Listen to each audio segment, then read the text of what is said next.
আজ শুক্রবার বাবা এখানে হাট নিয়ে প্রথমে চলে এসেছিল কিছু বাজার নিয়ে, আর নিয়ে এসেছিল এই মাছগুলো। এখানে বড় মাছও ছিল, সাথে নিয়ে এসেছিল হচ্ছে এই মোরলা মাছগুলো।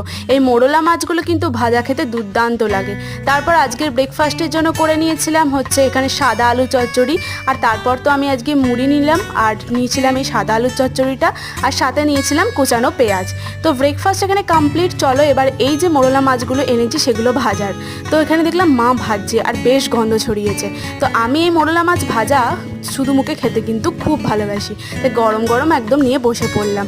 আর দেখলাম সন্টু এই মাছ ভাজার গন্ধেতে কিন্তু চলে এসেছে, এই দেখো ও খেতে চলে এসেছে। তো সন্ধেবেলায় করেছিলাম এই ম্যাগিটা, এটা আমি একটু স্মার্ট বাজার থেকে এনেছিলাম। এই ধরনের ম্যাগি কিন্তু বেশ টেস্ট হয়। চলো রান্না করা যাক। তো আমি এখানে আমাদের 3 জনের জন্য বানাবো, তাই 3টেই নিয়ে নিয়েছি।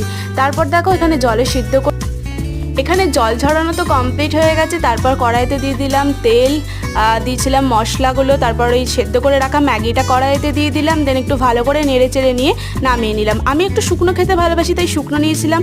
মা আর বোনের জন্য একটু জল দিয়ে বানিয়েছিলাম। যাই হোক, তো আজকের ইভিনিং টাইমটা পুরো জমে গেল, আর আমি এই ম্যাগি খেতে খেতে একটু টিভি দেখে নিই। চলো, ভালো লাগলে ভিডিওটা লাইক অ্যান্ড সাবস্ক্রাইব করো, অ্যান্ড থ্যাঙ্কস ফর ওয়াচিং।